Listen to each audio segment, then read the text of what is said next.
it's MK and I am here with another Mixed Media Mayhem layout, and today the three requirements are a stencil, torn paper, and a sketch. I'm also playing along with Christy's Beautiful Life, best of 30 days of sketches, and the sketch for today is by Laura Rumble for Lottie Loves Paper. So these are the elements that I'm going to pull in, and I have to tell you guys that I forgot it was Friday. So I pulled out my Thumbnail Thursday layout to do, and that is what I'm going to be doing is a pocket page, and I have all of these cute little 3x3 squares that I made just the other day to put in my little pockets.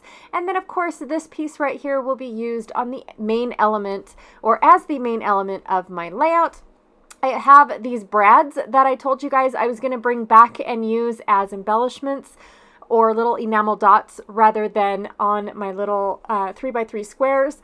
I also have the photo corners that I would like to use. These wood pieces maybe will get put on the page. I'm not too sure. Again, that lawnmower is a bit big for what I have planned. I brought the tags back and my timber paper, this time added to this beautiful plaid paper. I took out the dark wood grain that is also in this collection. This is a beautiful, beautiful wood grain paper that has this beautiful red on the back. And this is actually a boy collection. It's more along the lines of the lumberjack type of deal. Could also be used as a Christmas paper if you just bought the paper and not the stickers and embellishments to go with it, but it is a boy line back in 2020 from Close to My Heart. So here is the pocket page, and I'll be working on both the front and the back, and it is an insert that goes in between a two-page layout, but it's not a two-page layout, if that makes sense. So the first page matches what's going on one side of the pocket page, and the back page, the right page, matches the other side. So the first side of the layout, the left side, or the front side, however you want to see it, is my husband and my dad putting in the sprinkler system, tilling up the backyard, getting it all prepped and ready for the sod to come in. And then, of course, in the other side, we have half the sod because we had to have it done in 2 deliveries because the gentleman that sells the sod did not want it to dry out by the time we got the entire section done because it was such a huge area that we were trying to sod. We were trying to put grass in.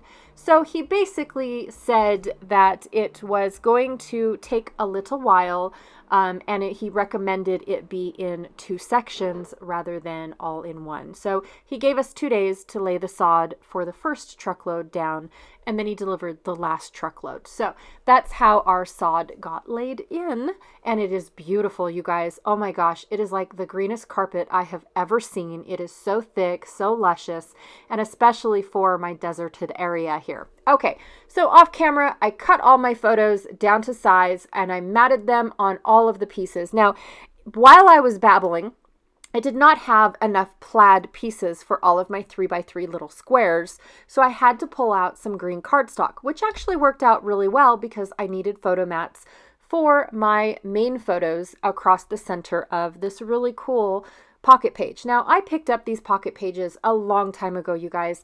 Some of them I got from scrapbook.com. Some of them I got in like mixed bags, like not a bag, but a mixed package of pocket pages. Some of them I got from Doodlebug during an expo when Salt Lake used to have a huge scrapbook expo, and now it's dwindled down to practically nothing. And so, to say the least, I don't know if this style is available anymore. They come in 10 packs, so I have a few available, but not a whole lot. Okay, so what I'm doing now is I am remembering that it's Friday and not Thursday. And so I went and pulled out some stencils that I thought might work. I pulled out 2 because I wasn't sure yet which one I wanted to do.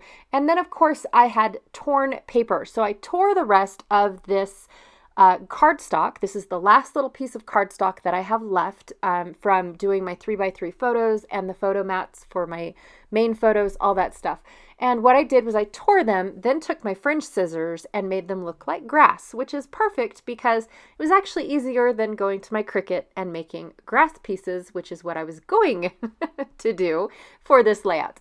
I actually like how this turned out a lot more than what was initially supposed to happen. So anyways, I chose this round tire, and what my thought process was on this particular element of the layout is the tire track from mowing the lawn. I really wanted that that grassy tire look when you have fresh cut grass. Now, granted, we couldn't cut our grass until about 2-3 weeks into after the sod has been laid. But I have to tell you guys that that first section, because it's mostly in the shade because of the tree in the house, that it grew probably 6 inches. And I might be exaggerating, it might have been 5, but it grew so much in just 4 days. It was ridiculous. And the guy came back and he said, wow, your sod is amazing. Like, he was so proud of us to take care of the sod. You couldn't even tell where the seams were, nothing. It was just gorgeous. And it still looks like that to this day. It is just beautiful sod, you guys. So anybody in the area that, wants to know where to get good sod, come to me. I will boast every time that you got to go to Winnemucca to go get it. It is beautiful sod. He's got a whole factory of it. So anyways, I also realized that I had these little butterflies all over this sketch, and I didn't put the sketch up in the corner because it would have, I think, bothered not being able to see the full layout, the full spread, which you can't really see the full sides of the left and the right, which is okay. You're not missing much. I promise. But I don't like putting up the little sketch up in the corner like I normally do on a 2-page layout, because I feel like it's a distraction because it covers up some of the layout.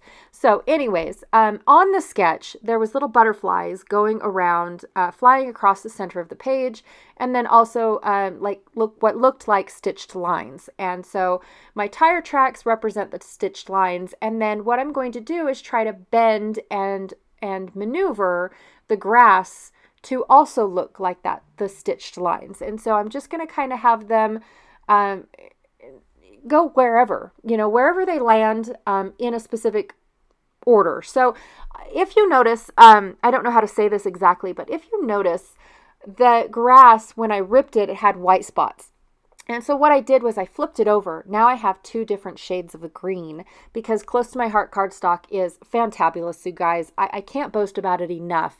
It is the only reason why I stay as a consultant. In all honesty, I love all Close to My Heart stuff, by the way. I really, really do. But the reason why I stay consistent as a consultant is because I love their cardstock. I love the two-tonedness of it. I've got a light and a dark green all on one piece of paper. Their White Daisy cardstock is fantabulous for cut files and mixed media, with no gesso required, as long as you don't use a gallon of water on it, seriously.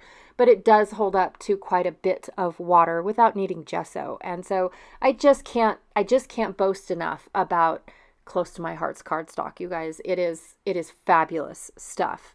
A little on the spendy side, yes, but you have to spend a little to get good quality product. I'm sorry. I said that out loud and I shouldn't have. So anyways, I am manipulating my grass to, again, represent the little stitched lines that are on the sketch.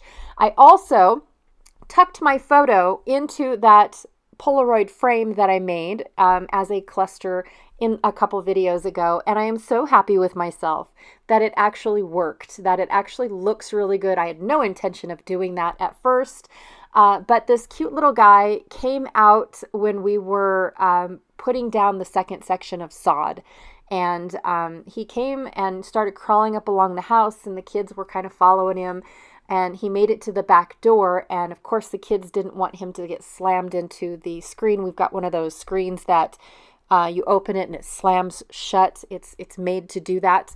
I don't know why. It's just made to do that. And so the kids didn't want him to accidentally get in there and then smush dead.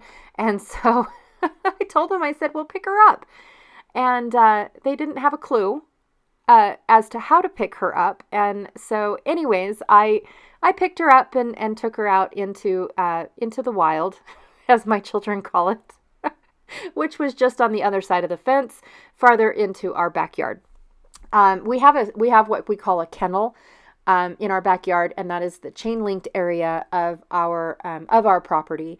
And that's where our dogs mostly stay, but our entire property is fenced in with our pipe fencing that we put in last year. And so, in all honesty, we've got two different fences, and we call the inner one the kennel because then the dogs know where to go when we need to open up the whole yard, and we don't want them out and about and accidentally get run over or wherever else we opened up the yard. So yes, that is... it's our kennel, and so I took the bug outside of the kennel and released it out there, so that way it wouldn't get hurt. All right, so with these butterflies, they had two different foams, one on the first acetate piece and then one on the second acetate piece, so they were rather thick. I went ahead and disassembled them. I took off the foam, and then when taking off the foam, there's also a plastic thin layer on that foam on the acetate sheet that wasn't ever taken off. So I was like, oh my gosh, what happens if it accidentally falls off your layout and you're left with just this thin layer of something? It just was weird to me that they didn't do that before assembling these. So I disassembled them, took the plastic off. One of them didn't have plastic on it, but that's okay. I took the plastic off and then reassembled them using glue dots. That way they're a little bit on the flatter side. And now I'm adding in those awesome little brads that I had, just scattering them here and there. I have two on both sides. That way when they're facing, when I glue the two pieces together back to back, for the pocket pages, that's what I do. I glue all my pieces back to back. That way they don't shift and I don't see the back side of the print of what the pattern paper used to be. So that way they can remain still, I guess. Hang on. I apologize about that. I had to close my door before it got really loud. So the last thing that I'm going to be doing is adding in this tag over onto the left page. That way it closely resembles my little cluster of the Polaroid frame that I have for the right page. And then I am adding in my water bucket because I think that goes really well with the sprinkler system. And of course, a tiny word sticker just to kind of mimic what I did on the right page, because again, these are going to be back to back. You're not going to see them next to each other. Even though they look really good next to each other, they're just going to be back to back. And I still think that they're going to look great in my layout, even though they're not side by side. So that is it. This is what I created, even though I thought it was Thursday, but it ended up being Friday. And I threw in my mixed media mayhem assignment anyways, and I'm glad that I did it because I love the tracks, the little tire tracks coming through all of my little grassy pieces. And I was still trying to figure out how to do the grassy pieces. So the torn paper and the fringe scissors was absolutely perfect for that. Those are Rebecca's suggestions, by the way, or picks, I should say. And yeah, thank you so much for hanging out with me today. I really, truly appreciate that. Be sure to check out everyone else that is playing along with Mixed Media Mayhem, as well as Christy's Beautiful Life 30 Days of Sketches. For Mixed Media Mayhem, all of the links are down below. We have still such a small little gathering of gals that hang out with us every Friday. And then, of course, Christy has a playlist where everyone is putting all of their oh my gosh, I forgot, videos and whatnot, interpretations of the sketch within that playlist. So you only have one instead of bouncing from other people's channels, which I think is awesome, you guys. Anyways, thank you so much, and I'll check y'all later. Bye.